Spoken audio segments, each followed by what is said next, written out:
Bum bum bum bum bum bum bum bum bum bum bum bum. The Peter Dislike Show. Bum bum bum bum bum bum bum. So 13 years ago, I put aside about 2 tons worth of copper pennies.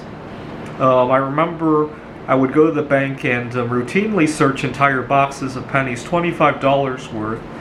And I distinctly remember being able to put aside $6 or $7 face value in copper pennies per box. Now recently I learned how to melt zinc pennies, also copper ones as well, but I tend to do a whole lot better with zinc. And when I opened my first box of pennies for many years, I thought that there would be very few copper pennies and I could pretty much melt everything that I got. I was a little bit surprised at how much copper I managed to pull out. I'm saving those as well. I hope to eventually graduate to figuring out how to melt copper. I mean, I know how to do it. I don't have the right gear to handle such high temperatures, and I often make a mess of myself. And so when I got the box of pennies, I was quite surprised. Right here I have a few rolls that I've opened. Each one of these stacks comes from a roll.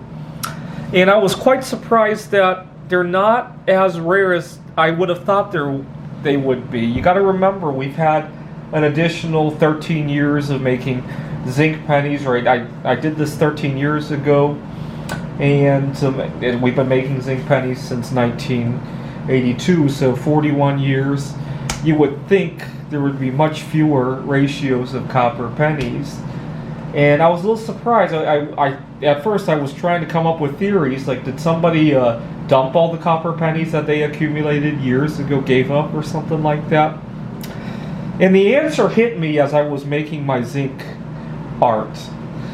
The answer came to me when I noticed how many zinc pennies are badly corroded. You would never see that with copper.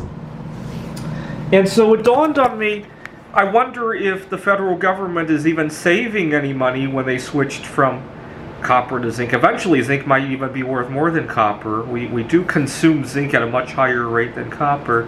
But that aside, the fact that zinc pennies go through attrition so fast that even after 13 years the ratio of copper pennies has hardly dented, right, makes you wonder if they would have been better off making copper pennies in the first place and being done with it, right?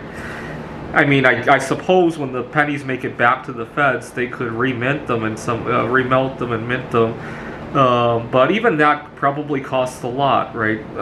Just judging from my own melting experience, I can't imagine it being easy to turn molten zinc that I get from pennies back into pennies. I cannot imagine that being an easy task, because you got this copper coating, a lot of it oxidizes when you melt, and I can't imagine that being an easy process. So I learned from my experience that a lot of times it's better to do it once and do it right, even if it costs more on the front end, right?